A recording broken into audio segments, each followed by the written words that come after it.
வணக்கம் நண்பர்களே! 100 நாள் 100 கதை தொடரில் இன்று 18வது கதை. ஒரு அடர்ந்த காட்டுப்பகுதிக்குள்ள இருக்கிறதா கற்பனை செஞ்சுக்குங்க. உங்ககிட்ட சாப்பாடு, ட்ரெஸ்ஸு, ஃபோனு எல்லாமே இருக்கு. கூடவே ஒரு துப்பாக்கியும் இருக்குன்னு வச்சுக்கோங்க. நீங்க கொஞ்ச தூரம் போன உடனே ஒரு பெரிய வீடு தெரியுது. அது உள்ள போனா ஒரு பெட்டி நிறைய தங்க நகையும், பணமும் இருக்கு. அதை எடுத்துக்கிட்டு நீங்க வெளியே வந்தா, பக்கத்துல ஒரு யானை பிளிறுகிற சத்தம் உங்களுக்கு கேக்குது. அதை கேட்டு திரும்பி பார்க்காம எதிர் திசையில ஓடுறீங்க. அங்க போனா நீங்க ஓடிட்டு இருக்கிற திசையில ஒரு புலி உருமுற சத்தம் கேக்குது. பயத்துல கையில வச்சிருந்த பொருள் எல்லாத்தையும் கீழே போட்டுட்டு நிக்காம வேற பக்கமா நோக்கி ஓடுறீங்க.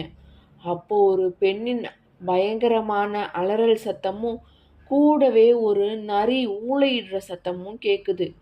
திரும்பி பார்த்தா உங்க மேல பாய தயாரா இருக்கிற ஒரு சிங்கம் உங்களை பார்த்துக்கிட்டு இருக்கு. என்ன செய்வீங்க? பயப்படாம முதல்ல உங்க கற்பனையை நிறுத்துங்க.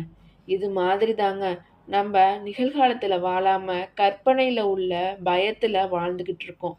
நம்மளோட தேவையில்லாத கற்பனைகளை விட்டுட்டு நிகழ்காலத்துல வாழ ஆரம்பிச்சோம்னாவே தேவையற்ற பயங்களிலிருந்து விடுபட்டு மன நிம்மதியும் மன அமைதியும் பெற்று நல்லபடியா வாழலாம்.